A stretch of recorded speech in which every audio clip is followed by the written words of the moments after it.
Welcome to the Conversations That Matter podcast. My name is John Harris. We got another short episode today. I think this is the third episode I've released in the last 4 days, so hopefully you're enjoying these shorter, more frequent episodes. The reason for them is I'm seeing articles and things I want to respond to that are short. They don't take me more than half an hour to talk about them, and so today is no exception. I saw an article yesterday on Max Lucado, and I guess he's gone kind of social justice. He's a Christian author and a pastor. So we're gonna talk about that. I'm gonna read the article word for word. We're gonna respond to it.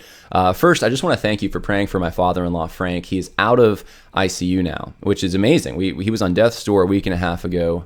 I'm not usually I don't share personal things very often, but this was a scary moment for my wife and our family. And he's an elder at his church. He's kind of like an elder and the whole deacon board wrapped up into one person. It's a small church. So just a lot of responsibilities he had that the church is now, people in the church are stepping up and doing. And it's good to see the body of Christ coming together. But they still don't know what happened. He's on the heart floor and doing remarkably better, but still connected to catheters and things like that, still weak. So I just appreciate your prayers. Thank you so much for those who've sent support to us in the form of encouragement. It does mean a lot. Now I want to get into a Bible verse. Before we start everything, let's talk about this passage. This is in Galatians chapter 2, 11 through 14. Think with me as we read this about the Galatian heresy. The Galatian heresy meaning adding works to the gospel, adding these things that were unique to the Jewish people, were not didn't apply to everyone in a moral way, but these laws that were unique to Old Testament Israel being applied now to Christians. And not only that, but Christians told that they must, if they're truly a Christian, they must keep these laws.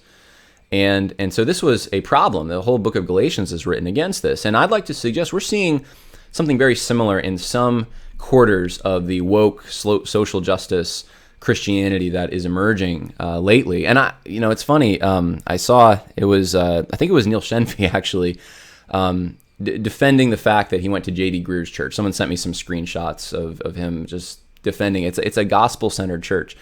J.D. Greer and it's not just him. It's Tim Keller. It's Russell Moore. A lot of these guys, whenever you hear them say things like gospel issue, right, or Black Lives Matter is a gospel issue. J.D. Greer's even said what the justice is actually specifically the word he used. Justice is the first part of the gospel or the beginning of the gospel, and they really want to attach the gospel to social justice issues, right? This is whenever I hear that, I think about the Galatian heresy. I just think, okay, you're adding to the gospel then. Because you're saying this is part of, what's the gospel? The good news that Jesus Christ has come into this world, has taken our sin on himself. We can be in a right relationship with God through what he's done. That's the gospel. That's the good news. It's not good news when you start adding layers of works to the gospel and saying this is part of it. J.D. Greer does this. He's done this on multiple occasions. He makes a habit of it. And so have many others, like I said, people that have been sucked into the more social justice-driven Christianity, where eliminating hierarchies is part of the Christian agenda somehow. And so, and that's a direct quote from J.D. Greer, the eliminating all hierarchies. That's what Christianity, or at least part of what Christianity is about. So I want you to parallel these things as we read this. Realize, okay, some guys who were solid, right? Some guys, Peter, he's an apostle, right? Guys who, they were saved, some of them. And they fell into this for a time. Now, I don't think you can fall into heresy long term. There's no way. Something's got to give eventually, right? And there's a whole different category for false teachers who truly are knowingly promoting heresy. And there's some guys, I don't know where they line up today. I don't know. Are they a false teacher? Do they really understand what they're doing to some extent, and they're knowingly promoting a false gospel? Or are they just deceived, falling into this false gospel, not realizing, but they're going to wake up. They're going to realize, wow, there's an inconsistency here.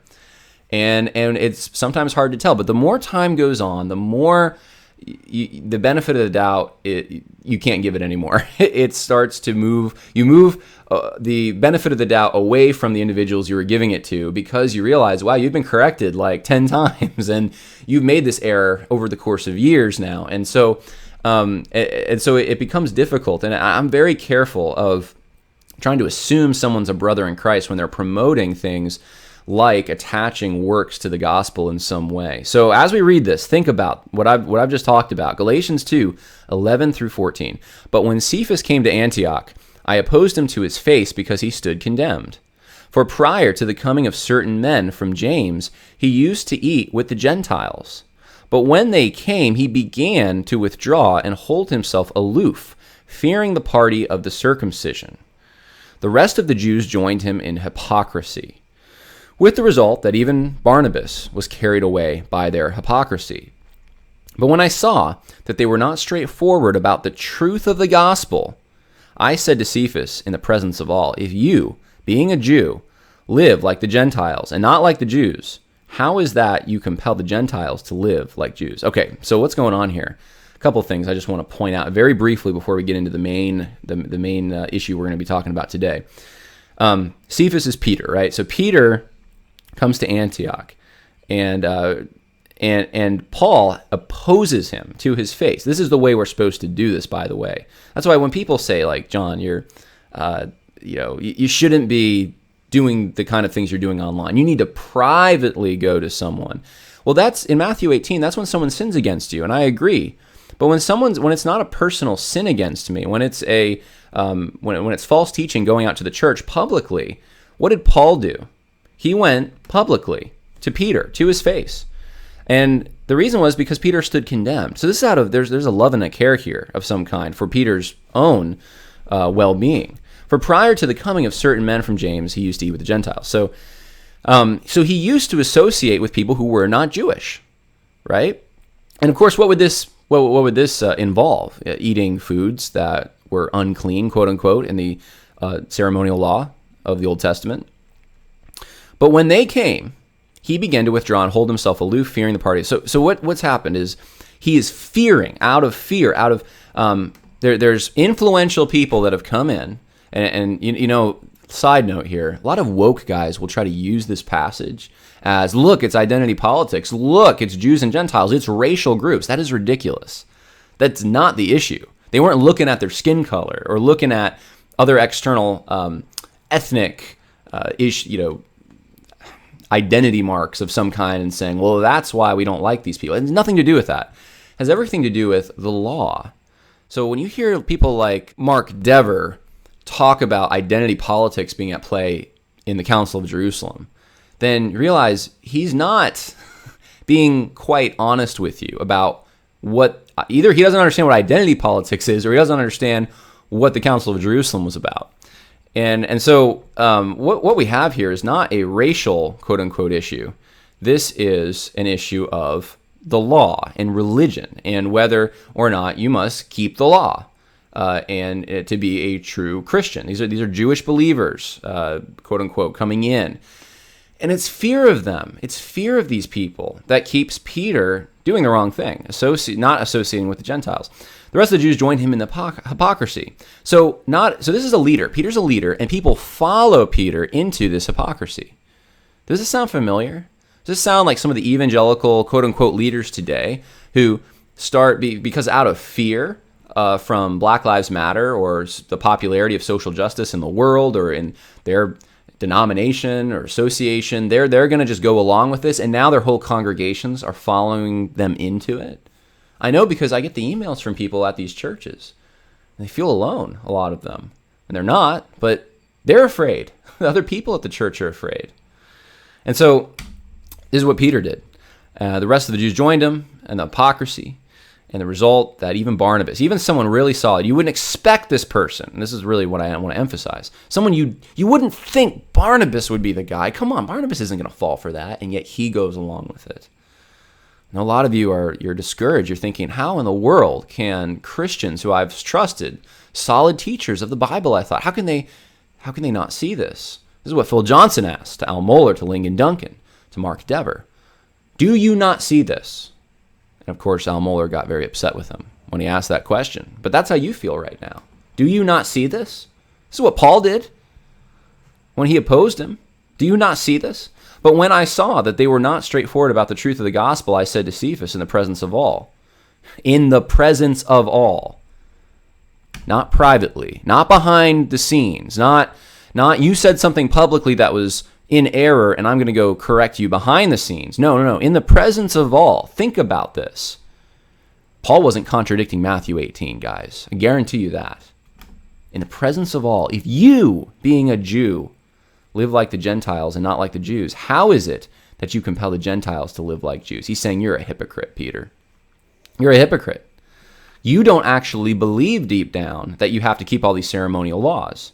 You don't live like that. You'll eat unclean things. But now you're living in your public face, the way that you're behaving publicly out of fear is that you're insinuating and you're leading other people into believing that the Gentiles have to live like the Jews in the church. We're seeing the exact same thing. History repeats itself, guys. All the time. We're seeing a repeat of this same thing. And I've talked about many men who have fallen. The mighty have fallen. But maybe they weren't so mighty. Max Lucado is unfortunately now one of the ones that seems to be going down this path. And are we going to love him because he stands condemned, perhaps? Are we going to correct him? Are those close to him going to talk to him about this? Are we willing to do it publicly the way Paul did? Or do we just let this kind of thing slide because, well, he's been faithful in other areas? Or it would be unchristian. No, it is Christian to call these things out. Let's talk about who Max Lucado is. Max Lucado is a pastor at Oak Hills Church in San Antonio, where he co-pastors with Randy, I think I'm pronouncing this right, Frazee, from Willow Creek Community Church. So he's got a guy from Willow Creek there, which is interesting to me. That's Bill Hybels' church. That kind of this, they were the church growth guys. I don't know if Randy Frazee believes in that, but that's who he's co-pastoring with. He's authored 129 books and regularly appears on the New York Times bestsellers list. That's a lot of books, guys. He's appeared on Fixer Upper, so my wife loves that show. I'm sure she's probably seen him on there because I'm sure she's probably seen most of the episodes. Fox News, Larry King Live, etc. So he's been all over the media. He's actually spoken at the National Prayer Breakfast. He was America's pastor, according to Christianity Today magazine, in 2005, and he was named by Reader's Digest as the best preacher in America in 2007. So pretty high accolades there. He's made it into the evangelical elite for certain. I don't know if that you get more evangelical elite. So that's who Max Lucado is. Here's some things that are concerning as of late. This is 2020, and doesn't it seem like everything's just coming apart in 2020? Maybe things are just being revealed that were already there. I don't know. But here's what happened. I think this was January, I was looking at some articles. These two, I think I first found through Reformation Charlotte, but they had links to the primary sources or videos of primary source material. So Max Lucado on Jen he talked about Jen Hatmaker in January 2020. Jen Hatmaker promotes the gay Christian stuff, like overtly great gay Christian stuff. And this is what he said about her. I think so highly of you. You energize me to listen to your podcast. The other day I caught myself needing to get out of the car, but I was listening to your podcast and I just sat and I just sat and I just sat. You make it so easy and delightful and yet profound at the same time. And I would, it's just weird to me. If Jen Hatmaker is truly a false teacher, which I don't know how you can say she's not, she's promoting terrible ideas, anti-biblical ideas. Even if you enjoy, I'm trying to think of a scenario in which you're listening to someone you disagree with, but you enjoy listening to them. That can happen.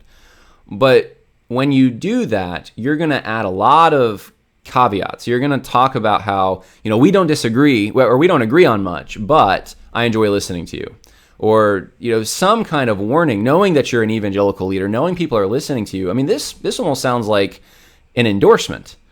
And so, anyway, he later said, there was a quote I had read where he said that Jen Hatmaker stretches him, which, you could start to see how maybe that sounds like he's saying he doesn't agree with everything, but at the same time, that's really weak.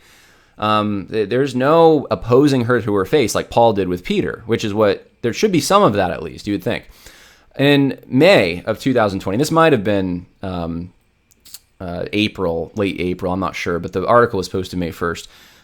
He had, I don't know if it's his podcast or it was some outlet he was hosting. Max Lucado was hosting this, and he had his friend Stephen Ferdnick doing a a talk. Now, Stephen Furtick, he's prosperity guy, prosperity gospel. He's even promoted ideas that sound like modalism, so anti-Trinitarian. That's heretical. And here's Max Lucado. Now, maybe he's not aware of all that, but you really should be aware of that with Stephen Furtick. I mean, that shows some kind of a lack of vetting at the very least. But he says he's his friend, so he knows him on a deeper level than we know him. And so there's an association here which is just, it should at least make us question, scratch our heads a little bit. Okay, Max Lucado, you're Orthodox. What are you doing sounding like you're kind of endorsing Jen Hatmaker or Stephen Furtick on some level? Then there's this. Max Lucado attends George Floyd prayer vigil, calls on Americans to turn to Christ, June 3rd, 2020. Now, what do we make of this?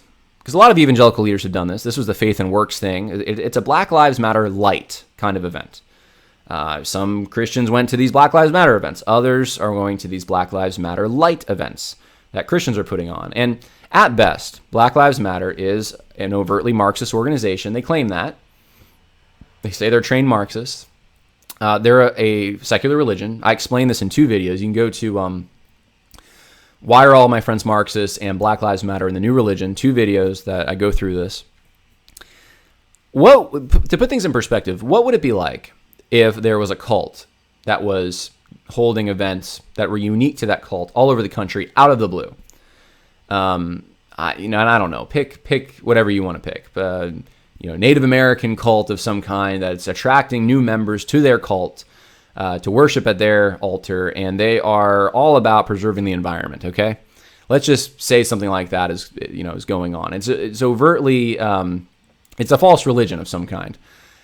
Would we then, in the midst of that, want to say, well, me too, we're going to do the same thing, some of the same assumptions, but we're going to just have the gospel and we're not going to be violent about it? We'd probably look at someone who wanted to do that and say, why don't you wait? Or why don't you, are you sure you want to do this in the midst of the context of these Black Lives Matter rallies in which they're demeaning the police and they're sometimes breaking things? And not only that, but their philosophies undergirding this are Marxist. Would you really want to go that direction? I remember years ago, I was in California for seminary, and I had a college ministry background. I wanted to find a ministry I could get involved with on a college campus. And I went to this ministry. It was CSUN, and the guy, Jesse Johnson, I still remember, I think was the name of the guy leading it. And I had asked him, I really want to do evangelism here. How can we do that? Is there an evangelism ministry? And he said, well, not really. We used to, but right now we're just inviting people to the group because we don't want to be associated with the mother god cult, which is kind of the vernacular of the people phrase. But really, what the cult is called the Church of God. That's the name of the cult. But everyone calls it the mother god cult because they believe God is a woman. They believe Ansang Hung is Jesus. And he died in the 70s. It was Jesus' second coming. It is a South Korean cult. I've talked to these guys for hours. No doubt in my mind, they are a cult. And the leader at the time did not want to be associated with them. So they're very aggressive at their proselytizing tactics. And so he wanted to just stay away from that and try to, I guess, figure out a more creative way of trying to get the message out to people of the true gospel. And whether you agree with that or not, which, and at the time I really didn't, but whether you agree with that or not, there's a legitimate concern there of not wanting to be associated with this false religion. And I wonder if we've lost some of that because this is the popular movement. The world loves this movement, and trying to kind of ride their coattails, trying to somehow be like, we agree with you. It comes off as you're endorsing the greater movement. And so if you're going to do something about injustice, then to be consistent, you're not going to just pick George Floyd. I mean, now that the autopsy report and the camera footage has come out, you're probably really not going to want to pick the George Floyd situation. Again, I believe from the beginning, I still believe it was horrific to see what happened to George Floyd. It's horrific to see what that police officer did. It was, I think I had posted at the time within hours of seeing that video. How could anyone do this? This is either ineptness or this is police brutality. I don't see an option. And I still believe that. I still believe that this was over the top. But when you see the full context with the body cam footage that was just released, you see that a few things that were assumed at the beginning by many people were completely wrong. I mean, this guy, George Floyd, was lying to them from the beginning. He was resisting them the whole entire time. There's no reason to think that this had anything to do with race. And of course, it's just one big lie that this was just police that were racist, immediately tackling him to the ground to kill him. I mean, that's the narrative that everyone seems to believe, and that's what would spark these kind of events. So when you participate in that, you're reinforcing that narrative. And that narrative, we now know, is inaccurate. We also know that from the autopsy report, the guy was high, and it looks like it wasn't even the knee of I forget the officer's name off the top of my head, but it what we saw was not actually the actual cause of death. Now, could it have contributed? I'm sure the stress of that whole situation contributed, but it wasn't because he couldn't get oxygen. That wasn't the reason that he died. And so now that we're finding out some of these things, hopefully some of us are saying, yes, this was bad. Yes, this was a policeman who either didn't know what he was doing or this was over the top. But at least, hopefully we're also seeing that this isn't exactly what we were told at the beginning. And to have entire events across the country that now are, talking about systemic injustice and all these problems that America has, that America needs to rip down their history, America needs to get rid of the police or at least reform the police, or this is unmerited. And then Christians get behind it. So I've waxed too long about this at this point, but you see where I'm coming from on this. You see why I would scratch my head. And again, I'm not saying it's a sin to go out. There's no Bible verse that says it is a sin to go out and hold a prayer vigil for George Floyd. There's not, but it's the impression, it's the optics of it. It's what are you trying to communicate to people when you do this in the context of what's going on in the country at the time. Now, this makes it worse, in my opinion. He did this at a time when the church, and I tried to look this up as best as I could, the church was not meeting. In other words, because of COVID-19, Max Lucado's church wasn't having services. They were having internet services. They're still having internet services. And I put the COVID-19 response here where they, talk about this. You can go to their website. You can look at their COVID-19 response. Go to their videos from the past few months. You can see they're online. They're not in-person gatherings.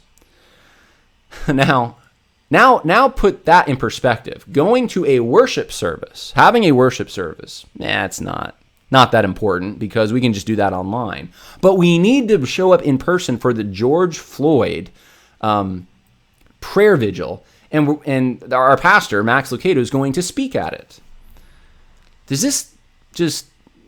What does this smell like to you? I mean, it smells like hypocrisy to me. It smells like your priorities are in the wrong place. So I found that out. Now, here's the article. So why did I bring all that up? I brought that up to just say there seems to be a slide in 2020 with Max Lucado, or at least there's revelations of some things that we didn't realize before that now we're seeing. Here's what I saw, and we're just going to read this. I'm going to respond to it.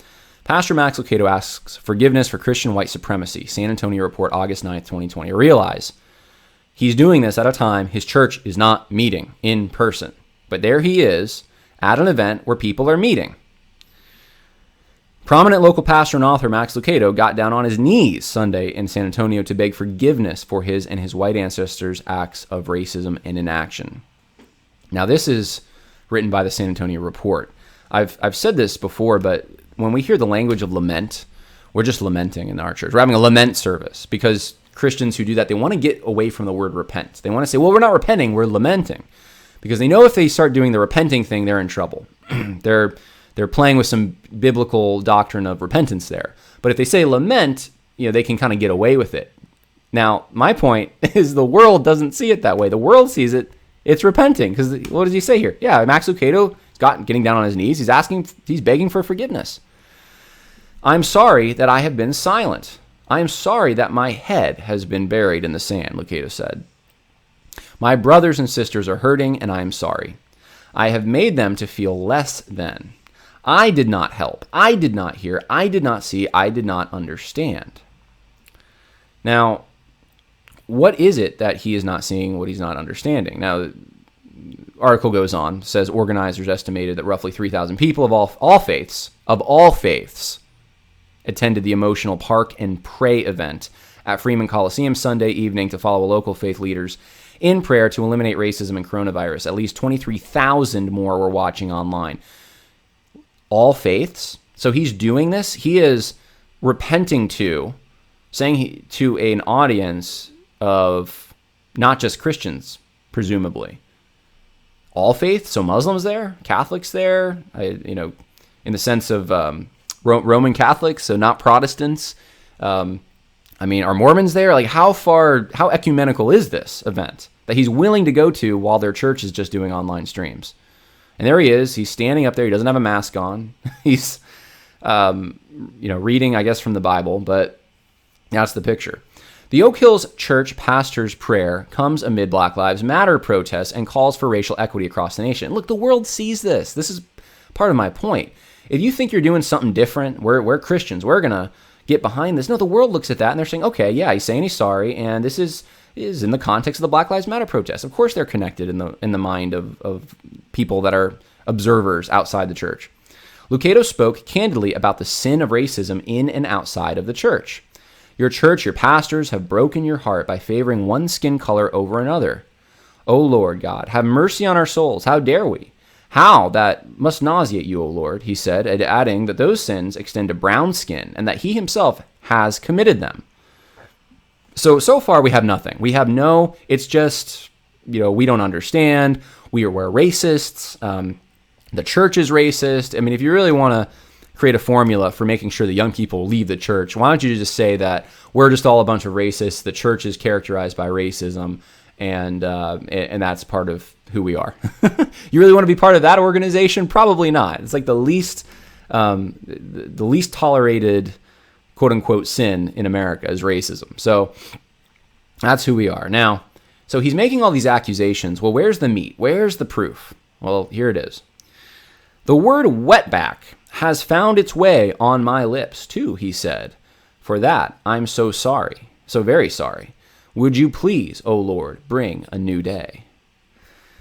Now, I remember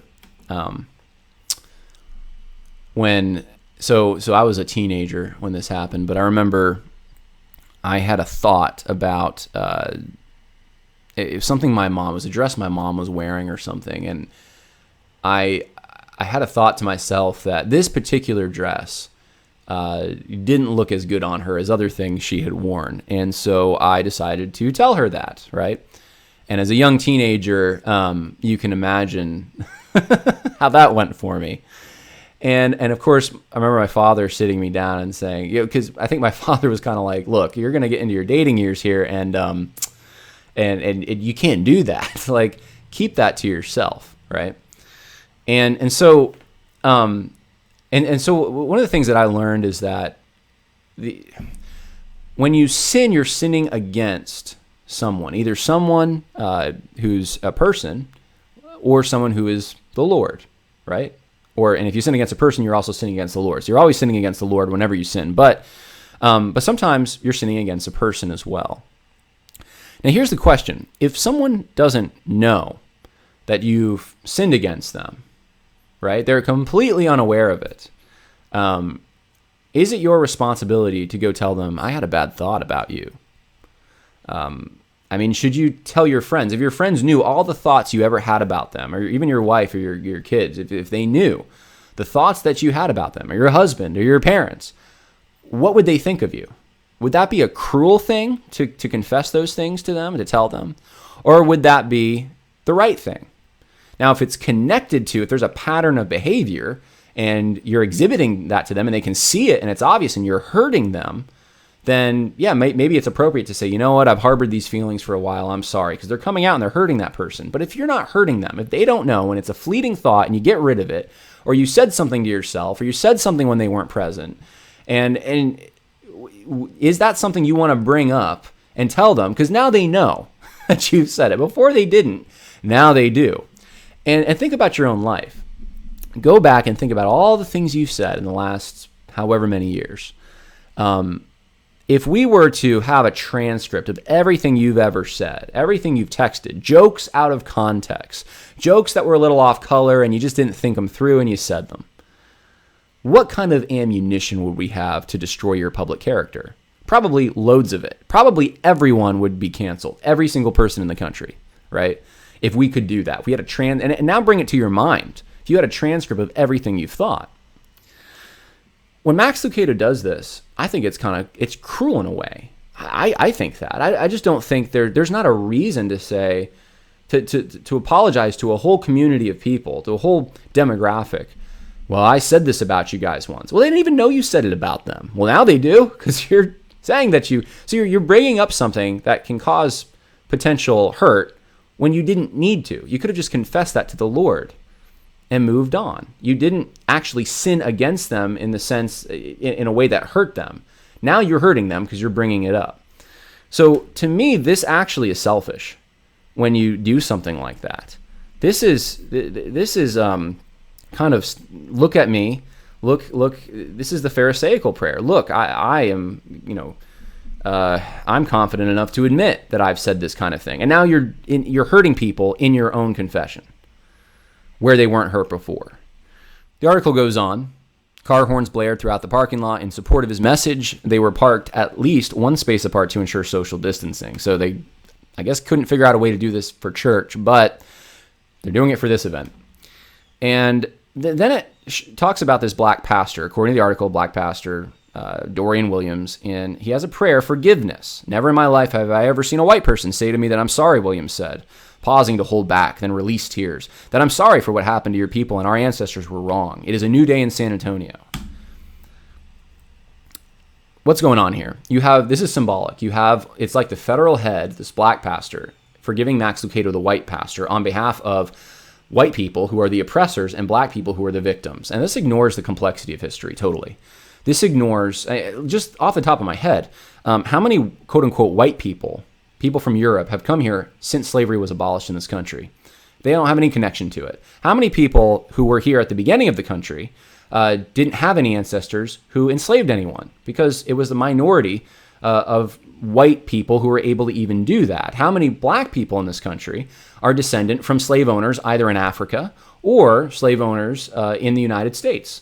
Because there were thousands in the South on the eve of the war who owned slaves, free black people who owned slaves. So these lines are, think about even this, even those who own slaves, like Thomas Jefferson. I was just reading some quotes by him the other day, or Robert E. Lee. Like, how many of those guys were in tough positions where it would be cruel for them? It would be a worse situation if they freed their slaves. So they tried to practice, from what I understand, I'm not getting into the whole Jefferson situation in this episode and whether or not he, whether or not he did what people accuse him of doing. But they, in essence, tried to treat their slaves charitably, and that was the best they could do. But at the same time, they didn't want slavery around. They wanted it to be gotten rid of through usually a progressive emancipation of some kind that wouldn't hurt the welfare of the slaves too much. So, how many people are like that, where if you get into their biographies and you start reading about who they were and how they treated their slaves and what they thought of the institution, it's not as black and white as people make it out to be. All that to say, to then have this cartoon of the black person's going to forgive the white person, you have already bought into the assumptions of the critical race theory paradigm. The new left critique, you've bought into it at that point. Because that's what you're assuming. You're assuming the guilt is on this person because they're white, and the innocence is on this person because they're black. And that's why the white person confesses and the black person forgives. It's not biblical. Every person is capable of racism, and every group has had persecution against them and has been the persecutors at some time. In your DNA, if we trace back your ancestors, you're going to find brutes, you're going to find saints. You're going to find people that were persecuted. You're going to find people who were the persecutors. It's called human nature. It's called total depravity. It's what Christians used to believe. So this is the situation. We have to release white people from their sins that you did not commit, he said. What in the world does that... Hold on a minute. we have to release white people from the sins they did not commit, then what is there to be released from? If you didn't commit the sin, then you don't need to be released from something. Like if someone said, I need to release you from the sin of stealing, though you never stole anything. What does that mean? I mean, it's so blatant that they're buying into this. He's acting like no white person has ever regretted slavery or something. Like just about every person in this country, I mean, the majority of people, myself included, think that slavery was a terrible idea, and we're good riddance to it. We're glad that it's gone. Doesn't mean that we don't have I have a just like Booker T. Washington did. I can see the providence of God in how he brought some people from a place where they would not have heard the gospel to a place where they had some access to it, however limited.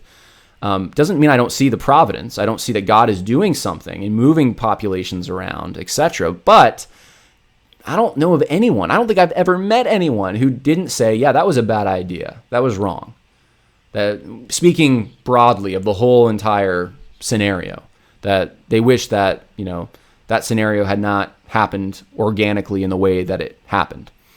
But, they're acting like white people have never done this. It's a new day in San Antonio. White people never cared until now. And we're going to release these white people from the sins that they did not commit. I know that's unpopular, he says, but God said, if you don't forgive your brother, how am I even reading this? He's forgiving them for things they didn't commit. Said, I'm not letting slavery send me to hell. No longer will I walk around being angry and bitter at white people that I don't even know. I feel like I have a right as a black man to be angry. Doesn't mean that we're not fighting for justice, but we are in bondage when you walk in anger. And car horns blasted in support of that. Well, I'm glad he doesn't want to have hatred in his heart, but he does not have the right to be angry. And this may be unpopular for me to say. The right to be angry. We just did a podcast, the last one, on rights and responsibilities. There are certain things you are responsible to be angry about, right? Be angry and do not sin.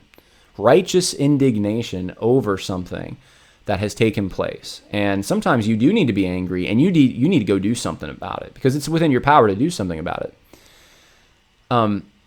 Abortion might be one of those things, right? This is something that should make us angry. Right down the street, people are dying on a daily basis. We should probably do something about that, right? We should probably try to get laws changed, convince women not to go into that clinic. But we're talking about things that happened hundreds of years ago, or at best, 50 years ago? When we're talking about things like that, you can look back at history and you can say, man, I wish that didn't happen, an anger of regret, I guess. But if you're going to personalize that and say that I'm bitter against these people that did nothing because they are downstream from that, and you're going to, be angry at white people, you got a problem, man. You don't have a right to be angry at white people as a demographic. For even present things like George Floyd, you don't have a right to do that. Before the event, Williams said that the event was organized to provide a sense of healing for people who have been longing for fellowship. I doubt it promoted that. Let's see. So Lucado echoed Williams in his opening remarks. He said, maybe you thought you came to be entertained. Maybe you came to be preached to. Maybe you thought this was a political gathering. I am so very sorry, but it's not. We're here to pray. And here's interesting. All right. In 2016, Lucado was one of the first evangelical pastors to criticize then-President candidate Donald Trump. He made headlines in December when he adapted the story of Mary, Joseph, and Jesus' escape to Egypt from the book of Matthew as that of a family on a journey through Mexico, fleeing violence from cartels. So, so here's the thing. This is actually very interesting. Peter Rockwood, who attends Lucado's church as well as Cross Mountain Church, said he and his wife have been attending church gathering during the pandemic, but wanted to participate in this unprecedented gathering. Oh, they have not. Okay. I think this might be a typo. Sounds like they have not been attending church. Maybe that's what it meant to say. Okay. But he's saying they wanted to participate in this unprecedented gathering of diverse faiths and backgrounds. Okay, this is important. So a member of Lucado's church is saying, we wanted to attend this event of diverse faiths and backgrounds, even though Lucado's church is doing live stream. He said, it's an opportunity to be in God's presence, Rockwood said, before the prayers began. He's here among us. He's here among us, diverse faiths, and he's here among us. Opportunity for God's presence. Church is just live stream. Can't go to church, but we're going to attend this event because it's an opportunity to see God, even though there's people from diverse faiths. What does that mean? Now, this is just a member. I'm not putting these words in Lucado's mouth, but I hope Lucado reached out to this guy, or someone from the church reached out to him and said, what are you talking about? This is not a church gathering. Diverse faiths?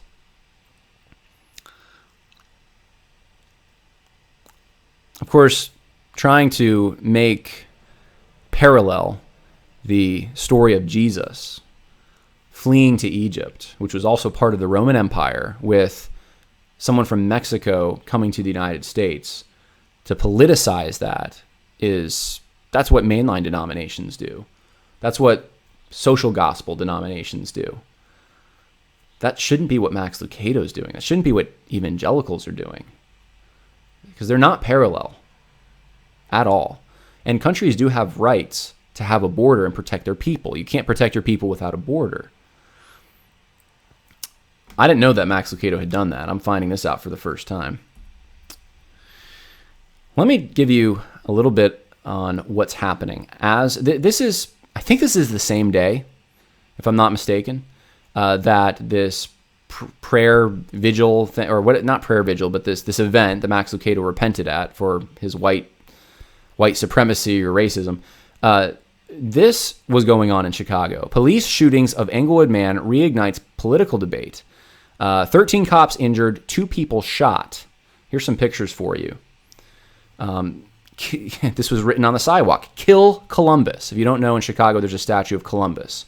Kill Columbus. And officers injured, 13 of them. Here's pictures of, I believe this is Best Buy, being looted completely. There's an aerial photo of it. This is all over Twitter. Looters broke into Chicago Mall and are looting the place clean tonight. There's a guy who live streamed himself looting by breaking into an ATM. This is what's happening in Chicago as Max Lucado is up there repenting for his sin of racism. Here's something else that just happened. Story was updated this morning. Wilson man wanted in fatal shooting of 5-year-old apprehended. Darius Sessmans, 25, was apprehended in Goldsboro by members of the U.S. Marshal Service, Carolina's Regional Fugitive Task Force, Goldsboro Police, and the Wayne County Sheriff's Office. He was charged with first-degree murder and was being held without bond in the Wilson County Jail. You know why? The reason why is because he killed a 5-year-old boy, his neighbor. He went up to him in the middle of the day, boy was playing, and he shot him in the head. Just killed him right there on the spot. Imagine the roles were reversed. Imagine it was a white guy who went and killed a black child. We'd probably have a few more Best Buys looted, wouldn't we? Media would be going crazy. Well, this is a local story. This isn't a national story. There's a lot of little local stories like that I've been sent over the past few months. They don't make it into the big leagues, into the national news. You won't remember this guy's name. I didn't even mention it, did I? Or I guess I did read it. His name is, let's see here, Darius Sessmans. You probably won't remember that. You'll remember George Floyd's name, but there are people who die all the time, and it doesn't fit the political narrative. A lot of them have died in these protests. It doesn't fit the political narrative. You won't remember their names, but you will remember George Floyd's name. Why is that? Because constant repetition by media elites. And that is the narrative they want going out. Now, I want to close this with a little bit of what I think is my explanation. Might not be a thorough explanation in every way, but this is what I think is happening. I do parallel this with what we just read about the Galatian heresy and Peter going along. I think there's fear. People who are saved are going along because of fear. I think there's people who are just following the leader who's afraid. The leader's afraid, but they're just following him because they think he's confident and knows what he's doing. And then there are people who are real heretics, who are they're combining religions and they know they're doing it. And Where does Max Lucado stand in all this? I don't know. There's some real red flags in his ministry right now, and I really, we should pray for him. We need to pray for him. Hope that he's Peter in this situation, that he's just been, that he has not actually, he's not in heresy because he's not saved and he's pushing a false religion, but this is a very temporary thing, and he's going to realize it and he's going to snap out of it. And if he doesn't, that tells you something about him, unfortunately. I've started to realize that the battlegrounds in the whole political religious debate, because this is a political religion. If I don't get anything else across, I really hope y'all understand that the Black Lives Matter stuff, even the COVID response, this is a politicizing of religion that we're dealing with, where government is the great equalizer, government is God, we pray to government, we look to government, and go watch the video, Why Are All My Friends Marxists, and I explain this in more detail. But the lines seem to be not between conservative and liberal. That's what I used to think, and that is a legitimate line, but I think the lines are actually more between populists, so the people, the working class, and elites. Now, obviously, there is a whole spiritual war where the lines really are between kingdom of God and the kingdom of Satan, right? Sin, the world, and God. That's always been the case. But those things, this new false religion seems to be taking a greater hold in elite circles. For whatever reason, elites, this is the popular thing to do.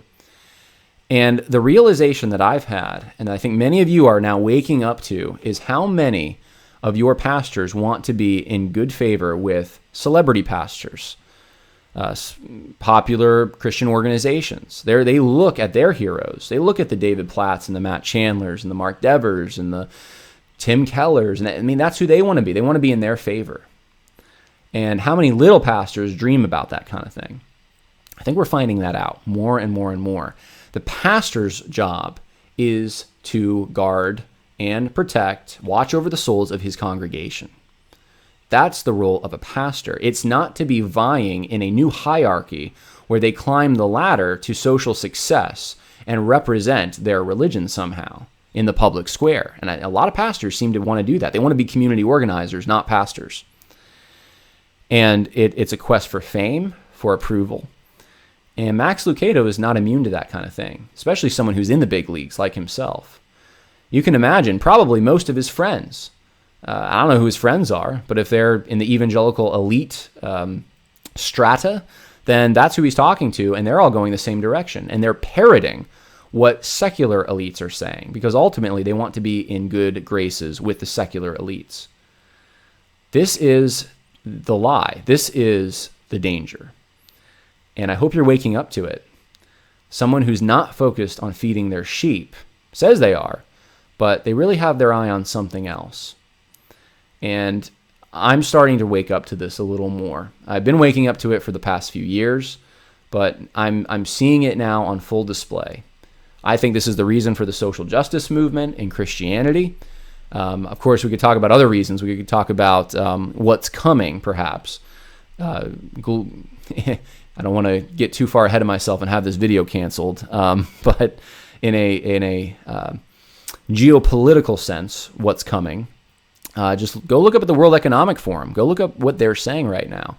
Do you think evangelical elites and elites in general know what's coming?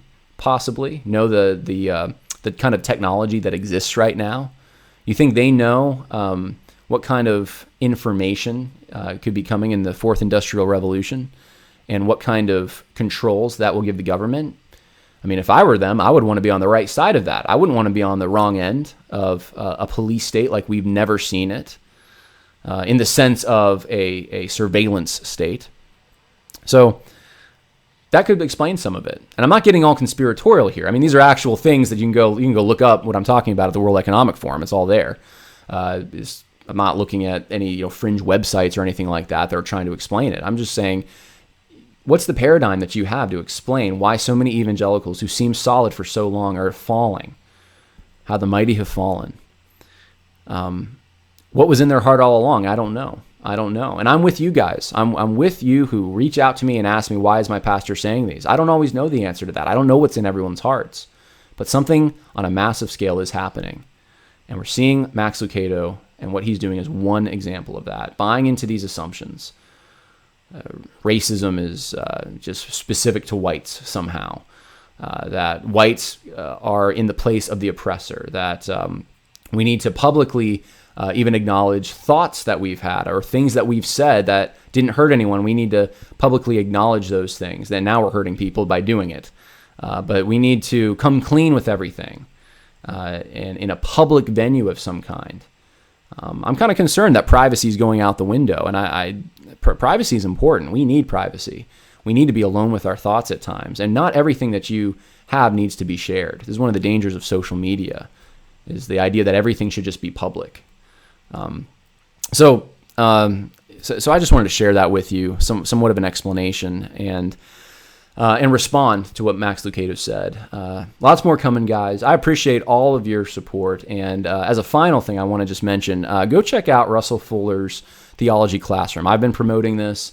He's not paying me to promote this or anything, so it's not because I'm having some benefit given to me. It's because I actually respect Russell Fuller, and I think you'll benefit from his seminary level education, his classes that he's offering now. So go check that out. I'm putting the link in the info section. God bless you, and keep on fighting the good fight, even when you feel alone. There are many who have not bowed the knee to Baal. So have a good afternoon.